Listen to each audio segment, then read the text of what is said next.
Мир вам!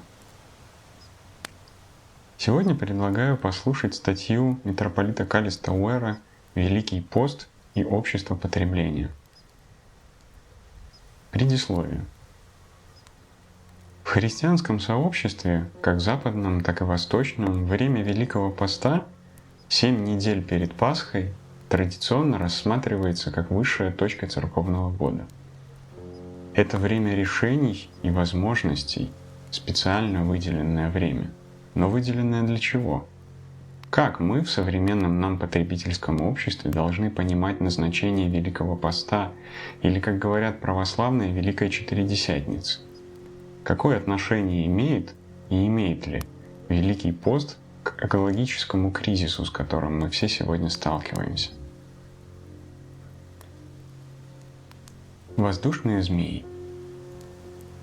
В Греции, по крайней мере в прошлом, первый день Великого Поста, так называемый чистый понедельник, поскольку в православной церкви пост начинается не в среду, как в западной, а на 2 дня раньше, был первым в году праздником, который отмечался на открытом воздухе. Люди целыми семьями выезжали в сельскую местность, поднимались на холмы и с крутых холмов запускали воздушных змеев. Вот хороший образ начала Великого Поста, чтобы сопоставить его с обрядами западной пепельной среды. Очевидно, они очень различаются по своим акцентам. Пепел, посыпаемый на головы и оставляющий след на наших лицах, со всем его символизмом покаяния и неотвратимости смерти, безусловно отражает важную и неотделимую составляющую значения поста в целом. Но греческое православие, отмечая вхождение в пост, делает акцент не на этом. Напротив, мы стараемся связать пост со свежим воздухом, с ветром, веющим поверх холмов, с приходом весны. Великий пост — это время воздушных змеев, время приключений, открытий, новых инициатив, новых надежд. В этой связи, конечно, не является случайностью, что время Великого Поста наступает не осенью, когда опадают листья и дни становятся короче, и не в середине зимы, когда деревья стоят голые и водоемы замерзают, но весной, когда вскрывается лед и новая жизнь отовсюду заявляет о себе.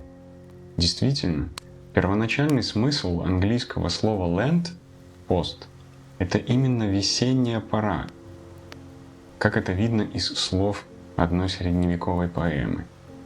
«Весна с любовью в мир вошла, с цветением почек, с птичьим пением». Может показаться странным рассматривать пост как время для того, чтобы влюбляться, но, возможно, это одно из его значений. Связь между постом и весной видна также и в православных богослужебных текстах. Начинается весна поста, распускаются цветы покаяния. Покаяние, метаноия, изменение ума — это не пепел, но раскрывающийся цветок. Таков контекст, в котором мы должны говорить о Великом Посте. Он связан с полетом бумажных змеев и с началом весны.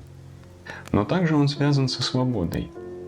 Весьма знаменательно, что на время Великого Поста почти всегда приходится один из главных праздников церковного года — Благовещение, празднуемое 25 марта. В этот день мы вспоминаем свободу того выбора, который сделала благословенная Дева Мария. Когда архангел Гавриил возвестил Марии Божий замысел, он ожидал от нее ответа «Се, раба Господня, да будет мне по слову Твоему». Этот ответ со стороны Марии не был предрешен заранее. Она могла отказаться. Пресвятая Троица уважает человеческую свободу. В послании к Диогену, 2 век по Рождестве Христовом, говорится: «Бог не принуждает, а убеждает, ибо насилие чуждо Ему». Именно так было и с Девой Марией. Бог не стал бы человеком, не испросив сперва добровольного согласия той, кому предстояло стать его матерью. Это было необходимым условием. «Мы — соработники у Бога», — говорит апостол Павел, и в первую очередь это относится к Деве Марии. В Благовещении она стала соработницей Богу. не просто послушным орудием в его руках, но активным участником таинства. Как говорит святой Ириней Лионский, Мария содействовала домостроительству. Вот таким образом другой ключ к пониманию смысла поста. Будучи временем постижения и обновления, временем духовной весны, пост также связан с тем, как мы используем нашу человеческую свободу выбора. Великий пост — это время, когда мы учимся быть свободными. Ибо свобода, с одной стороны, есть нечто непосредственное, но с другой стороны и то, чему нужно учиться. Если бы вы спросили меня: «Вы играете на скрипке?» И я бы ответил: «Я не уверен, я никогда не пробовал». Мой ответ показался бы вам несколько странным, потому что я вовсе не свободен сыграть сонату Баха на скрипке, если сначала путем долгих и упорных занятий не овладею инструментом. На нравственном уровне дело также обстоит и с проявлением нашей свободы. Будучи человеком, созданным по образу и подобию Божьему, я не обладаю истинной свободой, пока не научусь использовать данную мне свободу правильно. А подобное научение предполагает послушание, дисциплину и самоотречение. Свобода не просто дар, это еще и задача. Русская духовность называет это аскетическим подвигом. Как справедливо отмечал Николай Бердяев, свобода нелегка, как думают ее враги, клевещущие на нее. Свобода трудна, она есть тяжелое бремя. Но также она есть привилегия и радость. Вот таким образом, 3 замера глубины, которые помогут нашему кораблю в плавании через великопостный архипелаг.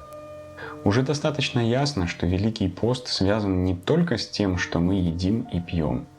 Теперь давайте попробуем расширить наше восприятие поста, приняв во внимание, во-первых, параллели из Ветхого Завета, во-вторых, практику Великого поста в ранней церкви, и в-третьих, особую и специфическую важность поста в сегодняшнем мире. Это покажет нам, что Великий пост связан, во-первых, с принесением мира обратно Богу в благодарении, во-вторых, с крещальным посвящением и с миссионерским свидетельством Церкви, и в-третьих, с тем, как мы относимся к нашим ближним и к окружающей природе. Если мы попытаемся резюмировать смысл поста в 3 словах, это будет жертва, научение и участие.